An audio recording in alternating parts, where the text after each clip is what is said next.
In other news, some caseworkers at DCS are so overworked that many are failing to meet monthly with children, as is state law. A whistleblower has provided documents to News Channel 5 Investigates, which show a trend that one lawmaker calls terrifying. Investigative reporter Ben Hall examines the risk to some of the state's most vulnerable kids.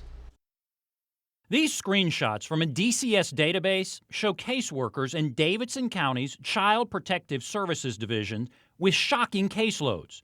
We've blurred the workers' names, but the numbers show some with more than 80 cases in September. This month, we found two with 98 cases. That's 5 times higher than the maximum average set by state law. If you give somebody an impossible amount of work, no one can complete it. State Representative Gloria Johnson has sounded the alarm in the past about high caseloads, making it impossible for workers to care for vulnerable children. But even she was surprised by what we showed her next. What do you think when you see those numbers? This terrifies me. These internal graphs track required monthly meetings with potential victims of abuse and neglect in Davidson County, called face-to-face contacts. A contact could include a Zoom meeting.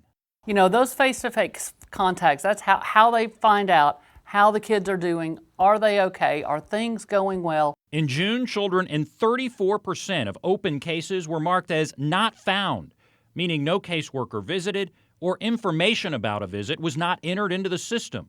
In July, it rose to 41%. And in August, nearly half of all open cases were listed as not found. DCS calls these numbers a snapshot that can change as workers add more data. Lawmakers call it alarming. This is truly frightening with a past history that is, it's difficult. These pictures show why visits are so important. In 2018, DCS placed 2-year-old Zephaniah Green inside a home despite warnings it was not safe. As we first reported, he died 4 months later. Investigators found dirty dishes piled high in the kitchen, unusable bathrooms and bedrooms, even drug paraphernalia. His caregiver said she fell asleep with Zephaniah in this recliner. When she woke up, the 2-year-old was blue and unresponsive. No charges were filed, but DCS's own investigation revealed the caseworker who put Zephaniah in the home never visited during the 4 months he was there. She told DCS it was too far to drive.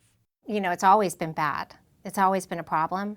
But through the pandemic and through this past year and a half, it's gotten much, much worse. State Senator Heidi Campbell says excessively high caseloads make it nearly impossible for workers to investigate cases and see kids as required. As caseloads get higher, the children are in more danger. And what happens is that the children suffer, and we see here where children aren't even getting seen. She is alarmed by the number of complaints not being investigated in a timely manner. We need to overhaul this system. We need to take a hard look at why it's not working. In September, she sent a letter to Governor Lee saying the situation at DCS is deteriorating. She said worker caseloads are too high. She cited an employee survey that blasted current DCS leadership as one reason workers are leaving. In response to our questions, DCS sent a statement saying it is experiencing staff turnover and challenges with hiring, and we are aggressively taking steps to retain our current staff, including a recent pay raise of more than 4% for case managers. And in Davidson and surrounding counties, DCS has contracted with a private provider to help with caseloads. With 60 on your caseload, you can't see them and do all the paperwork that needs to be done. DCS says children listed in their Child Protective Services database are not officially in state custody. They're cases where a complaint has been filed and caseworkers are investigating allegations of abuse and neglect. Late this afternoon, 2 weeks after our initial questions, DCS sent an additional set of numbers, which the department says shows workers often exceed federal goals to meet monthly with a separate group of children who are in state custody. Lawmakers say the Child Protective Services data raises serious concerns.